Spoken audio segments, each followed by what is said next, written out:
Hello friends, welcome in my channel SPT 999। ये सी language का lecture 37 है जिसमें हम लोग आज एरे को पॉइंटर्स के साथ यूज करके देखेंगे, या यूं कहें कि पॉइंटर्स को एरे के साथ यूज करके देखेंगे। तो हम लोग स्टार्ट करते हैं सिंगल डायमेंशन एरे में पॉइंटर को यूज करके। यहाँ पे देखिए सिंगल डायमेंशन एरे है A5 के साइज का, जिसमें कुछ वैल्यूज एलोकेट की गई हैं 5, 6, 7, 8, 9। और यहाँ पे एक पॉइंटर भी बनाया गया है, सिंगल पॉइंटर x।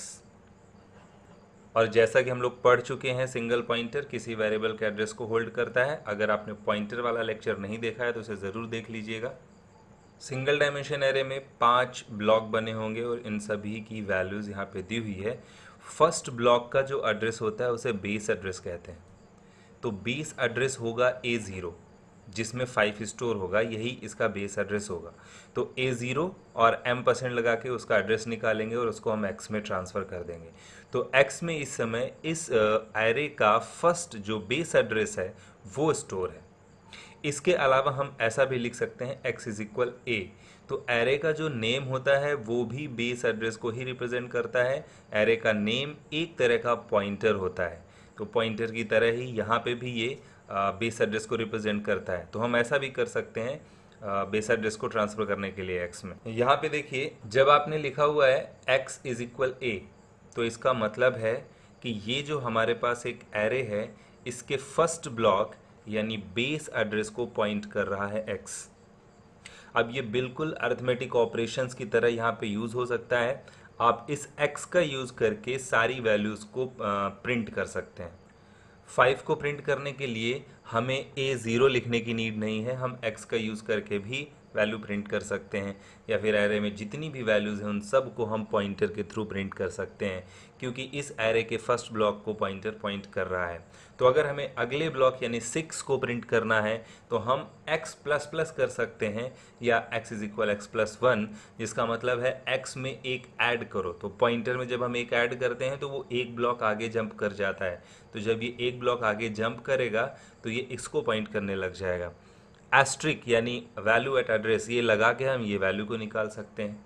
जब भी आपको पता होगा कि किसी भी पॉइंटर में जो वैल्यू पड़ी होती है उसको निकालने के लिए, प्रिंट करने के लिए हम लोग एस्ट्रिक लगाते हैं।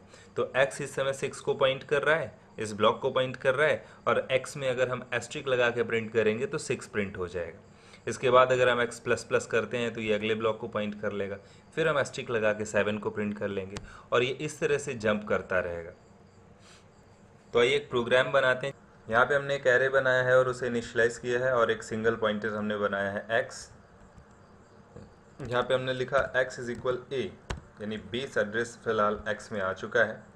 हम यहाँ पे फॉर लूप लगाएंगे, एक वेरिएबल y इज इक्वल, और 5 एलिमेंट्स प्रिंट करने हैं, इसलिए i is less than equal 5। अभी यहाँ पे हमें किसी ज़ीरो इंडेक्स की ज़रूरत नहीं है, क्योंकि हम पॉइंटर को जंप करा रहे हैं, ना कि इंडेक्स नंबर के थ्रू वैल्यू प्रिंट कर रहे हैं। जब हम इंडेक्स नंबर के थ्रू वैल्यू प्रिंट करते हैं तब हमें ज़ीरो से स्टार्ट करना होता है। फिलहाल हम पॉइंटर के थ्रू वैल्यू प्रिंट कर रहे हैं, तो हमें 5 बार पॉइंटर्स को प्रिंट करने के लिए 5 बार लूप को चलाना है। तो हम चाहे 10 से लेके 15 तक जाएँ, 15 से 20 तक जाएँ, या 1 से 5 तक जाएँ, कोई प्रॉब्लम नहीं। यहाँ पे हम printf फंक्शन लगाते हैं, %d लिखते हैं, और x वैल्यू प्रिंट करने के लिए एस्ट्रिक लगा देते हैं, और यहाँ पे x प्लस प्लस, ताकि ये जंप करके नेक्स्ट ब्लॉक पे पहुँच जाए। तो फर्स्ट टाइम x जो है वो 2 को पॉइंट कर रहा होगा, और x की वैल्यू प्रिंट होगी, फिर x प्लस प्लस होकर के 3 पे चला जाएगा, फिर वैल्यू प्रिंट होगी, और ऐसे करके 5 वैल्यूज़ प्रिंट होंगी जंप होकर के। इसको रन कराते हैं। एक एरर आ रही है, i यहाँ पे डिफाइन नहीं है, तो i को डिफाइन कर देते हैं यहाँ पे i कॉमा, उसके बाद रन कराते हैं। ये देखिए 2, 3, 4, 5 सारी वैल्यूज़ यहाँ पे प्रिंट हो रही हैं। आप चाहें तो स्पेस दे सकते हैं, तो सारी वैल्यूज़ अलग अलग आएंगी। इसके बाद हम लोग 2D एरे को पॉइंटर के थ्रू हैंडल करेंगे। मैं आपको यहाँ पे बताना चाहता हूँ कि 2D एरे को पॉइंटर के थ्रू हैंडल करने के लिए कई सारे तरीके हैं। मैं ऑलमोस्ट सारे तरीके यहाँ पे सभी तरीके आपको बताने की कोशिश करूँगा, आप समझने की कोशिश करिएगा, और जो भी आपको समझ है, आपको सही लगे, वो 1 या 2 तरीके आप अच्छे से पढ़ लीजिएगा, उन्हें कॉपी पे लिख लीजिएगा। 2D एरे का मैं सीधे प्रोग्राम बना रहा हूँ, आप कॉपी लेके बैठिए और उस सारे पॉइंट्स को लिखते जाइए जो वहाँ पे मैं बना बना के आपको बताता जा रहा हूँ। तो सबसे पहला और बेसिक जो पॉइंट है वो ये है कि किसी भी 2D एरे को आप सिंगल पॉइंटर के थ्रू एक एक सारी वैल्यूज़ प्रिंट कर सकते हैं। उसके लिए आपको यहाँ पे बेस एड्रेस स्टोर करना होगा, लेकिन ये बेस एड्रेस स्टोर करने का तरीका नहीं है 2D एरे के लिए। आपको M% लगाना पड़ेगा और इसके फर्स्ट जो ब्लॉक है 0 0 उसका नाम लिखना पड़ेगा। तो A00 फर्स्ट ब्लॉक है और उसका एड्रेस आपने X में स्टोर कर दिया है। इसके बाद लूप को आपको 1 से 9 तक ही चलाना है, क्योंकि आपने जो पॉइंटर बनाया है वो सिंगल पॉइंटर है, तो वो एक एक करके सभी वैल्यूज़ पे पहुंचेगा। यहाँ पे printf लगाइएगा, %d लगाइएगा और *x जो वैल्यू निकालेगा और x++। अब इसको रन कराते हैं तो देखिए सारी वैल्यूज़ यहाँ पे प्रिंट होकर के आ रही हैं, लेकिन एक प्रॉब्लम है, ये 2D एरे के फॉर्मेट में नहीं आ रहा है, ये सिंगल डायमेंशन एरे के फॉर्मेट में आ रहा है, क्योंकि आपने पॉइंटर भी तो सिंगल ही बनाया है, तो ये सारी वैल्यूज़ को एक एक करके प्रिंट कर रहा है। अच्छा, अगर आप चाहें तो सिर्फ ए का यूज़ करके भी आप बेस एड्रेस स्टोर कर सकते हैं, क्योंकि ऐसा नहीं है कि 2D एरे का बेस एड्रेस ए से रिप्रेजेंट नहीं होता, 2D एरे का बेस एड्रेस भी ए से रिप्रेजेंट होता है, लेकिन क्योंकि a जो है वो 2D एरे का बेस एड्रेस है और x जो है वो एक सिंगल पॉइंटर है, तो अगर आप ऐसा लिखते हैं तो ये एरर दे देता है आपको कि 2D एरे का जो पॉइंटर है वो सिंगल पॉइंटर में ट्रांसफ़र कन्वर्ट नहीं हो सकता है। तो इसका एक तरीका होता है कि आप इसको टाइपकास्ट कर दीजिए, टाइपकास्टिंग यानी किसी एक टाइप को दूसरे टाइप में बदलना। तो ए जो बेस एड्रेस है 2D टाइप का, उसे हमने कन्वर्ट कर दिया सिंगल पॉइंटर में। अब इसको आप रन कराइए और देखिए कोई प्रॉब्लम नहीं आएगी। तो ये भी एक तरीका है इस प्रॉब्लम को शॉर्ट आउट करने का। या फिर हम यहाँ पे एक काम और कर सकते हैं, इसको यहाँ से हटा सकते हैं और यहाँ पे हम A0 को पास कर दें, क्योंकि A0 2D एरे में फर्स्ट रो का बेस एड्रेस है, तो उसको हम X में ट्रांसफ़र करके भी काम कर सकते हैं। ये देखिए, बट अभी भी हमारा वो काम नहीं हुआ है कि 2D एरे में जो वैल्यूज़ हैं वो 2 डायमेंशन में आए, रोज़ और कॉलम्स के फॉर्मेट में आए। तो देखिए उसके लिए हमें क्या करना होगा, बेस एड्रेस को तो यहाँ पे ट्रांसफ़र करना ही है, वो चाहे जिस तरीके से आप करिए, चाहे टाइप कास्ट करके करिए और चाहे इस तरीके से करिए। तो बेस एड्रेस को हमने X में ट्रांसफ़र कर लिया है। अभी हमें एक वेरिएबल चाहिए होगा जिसमें हम कॉलम का साइज़ ट्रांसफ़र करेंगे। तो कॉलम का साइज़ हमें पता होना चाहिए, कॉलम का साइज़ है 3, हमने उसको COL नाम की एक वेरिएबल में ट्रांसफ़र कर लिया है। तो COL को हमें यहाँ पे डिक्लेयर भी करना पड़ेगा। कॉलम का साइज़ हमारे पास है, लूप को आप चलाइएगा 3 तक, <3। अभी यहाँ पे इंडेक्स नंबर की हमें ज़रूरत पड़ेगी, तो हम 0 से स्टार्ट कर रहे हैं। फॉर और कॉलम के लिए हमने यहाँ पे 0 से स्टार्ट किया, j<3 और j++। अब यहाँ पे printf में आपको क्या करना है, ब्रैकेट लगाइएगा पॉइंटर में, प्लस लगाइएगा। आपको यहाँ पे जो i है उसमें कॉलम के साइज़ को करना है मल्टीप्लाई, फिर j को करना है ऐड। ये आपका एड्रेस रिटर्न करके देगा एक, और उस एड्रेस में ये एस्ट्रिक वैल्यू प्रिंट करने के लिए वैल्यू निकाल के दे देगा। इसको यहाँ से हटा दीजिए, कोई यूज़ नहीं है। और printf/n लाइन चेंज करने के लिए, और यहाँ पे अब आपको मैं ये समझाता हूँ कि ये एक्चुअल में लिखा क्या है। x जो है बेस एड्रेस है, ये आपको पता है। i की वैल्यू क्या होगी फर्स्ट टाइम में 0, कॉलम का साइज़ क्या है 3, तो यहाँ पे वैल्यू क्या हो जाएगी 0, और j में क्या होगा 0, तो ये सब कुछ 0 हो जाएगा। तो फर्स्ट ब्लॉक की बात हो रही है मतलब, तो हमारा 1 प्रिंट हो जाएगा। उसके बाद अभी भी i की वैल्यू 0 है, तो ये वाला पार्ट 0 ही रहेगा। j की वैल्यू हो गई 1, तो x+1 यानी हमारे पास 2 प्रिंट होकर के आएगा। फिर x+2, क्योंकि j की वैल्यू बढ़ के 2 हो जाएगी, तो 3 प्रिंट हो जाएगा। इसके बाद j का लूप कंप्लीट होता है और i एक स्टेप आगे बढ़ता है, तो i की वैल्यू 0 से 1 हो गई। तो अभी कॉलम की वैल्यू 3 थी और i की वैल्यू 1 हो गई, तो ये आया 3 × 1 = 3, और उसमें j की वैल्यू ऐड हुई 0। तो फिलहाल हमारे पास क्या आया x+3, और x प्लस 3 कहाँ पे पहुँचेगा? ये 0, ये रहा 0, 1, 2, 3, ये रहा। तो x प्लस 3 यहाँ पे पहुँचेगा, तो ये प्रिंट होगा। और इसमें हमने j को ऐड किया था 0, इसके बाद j बढ़ कर के 1 होगा, तो 5 यानी x प्लस 5 हो जाएगा, तो फिर ये प्रिंट होगा। x प्लस 6 हो जाएगा, तो फिर ये प्रिंट होगा। इसके बाद अगेन हमारे पास i की वैल्यू बढ़ेगी 2, तो यहाँ पे 3 2 ज़ा 6 हो जाएगा। कॉलम का साइज 3 है, i की वैल्यू 2 है। 6 प्लस 0, j की वैल्यू 0 है, तो ये यहीं पे रहेगा। फिर 6 प्लस 1 यहाँ पे रहेगा, 6 प्लस 2 यहाँ पे पहुँच जाएगा।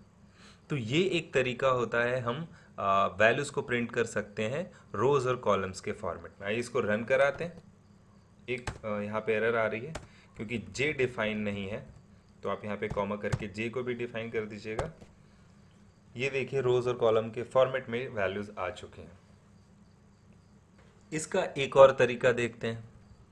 कॉलम को यहाँ से आप हटा सकते हो, हटा दिया हमने। यहाँ लूप के अंदर आप x इज इक्वल a और i को ट्रांसफ़र कर लीजिए। i का मतलब 0 होगा, फिर 1 होगा, फिर 2 होगा।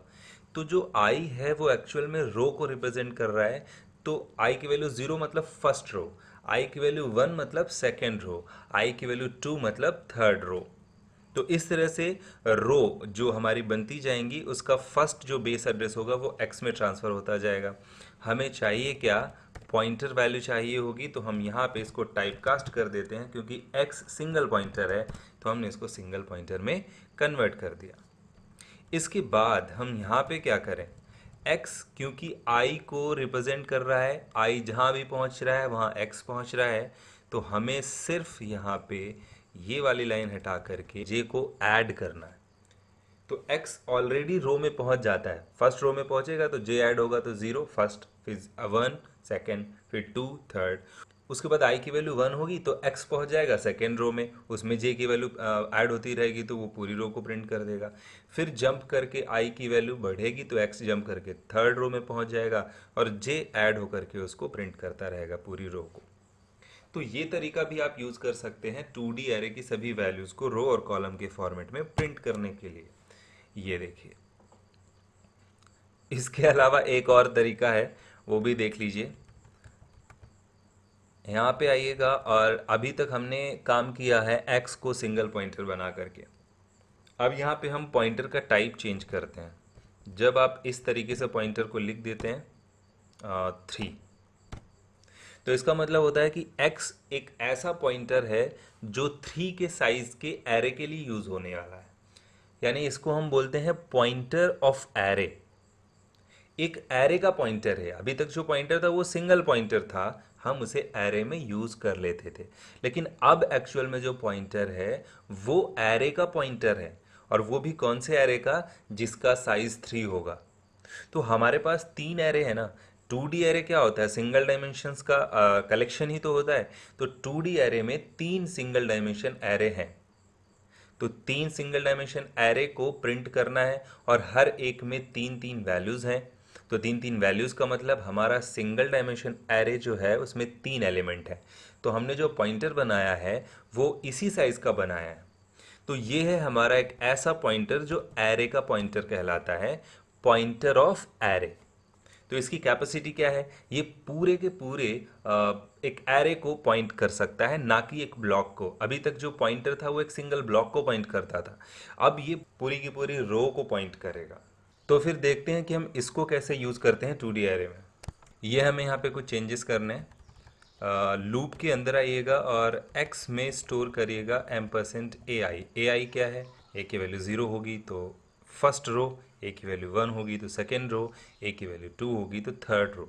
तो ये x क्योंकि 3 एलिमेंट वाले एरे का पॉइंटर है, तो ai यानी a0 उसके पास भी 3 एलिमेंट होंगे, वो पूरा का पूरा सिंगल एरे स्टोर कर देगा x में। उसके बाद उस एरे के हर एलिमेंट को प्रिंट करने के लिए हम j ऐड कराते जाएंगे। तो j ऐड करके हमें यहाँ पे भी 2 पॉइंटर की ज़रूरत पड़ेगी।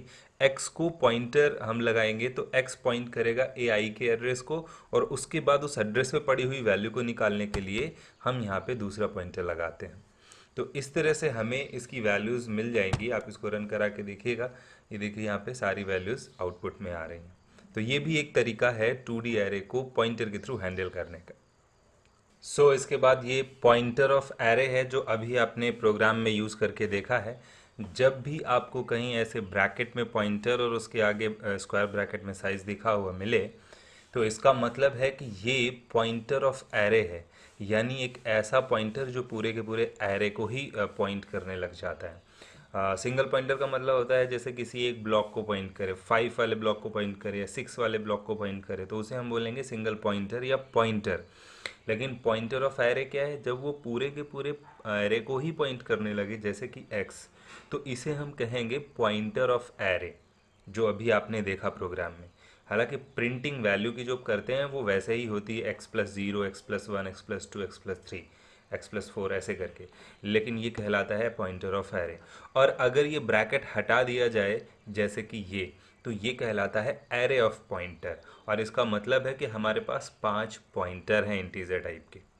यहाँ पे 5 पॉइंटर नहीं है, यहाँ पे एक ही पॉइंटर है, और एक पॉइंटर 5 के साइज के एरे को पॉइंट कर रहा है, और यहाँ पे पॉइंटर का ही एरे है, यानी एरे ऑफ पॉइंटर, 5 पॉइंटर है यहाँ पे। तो जैसे नॉर्मल इंटीजर टाइप के वेरिएबल का एरे होता है, वैसे ही इंटीजर टाइप के पॉइंटर का एरे है ये। तो हर एक टॉपिक की आप अच्छे से प्रैक्टिस करिएगा, और किसी भी तरह के डाउट या क्वेश्चन के लिए फेसबुक, व्हाट्सएप, कॉल, मैसेज या फिर कमेंट कर सकते हैं any time. So guys, it was all about pointers with arrays. See you in next lecture. Thanks for watching.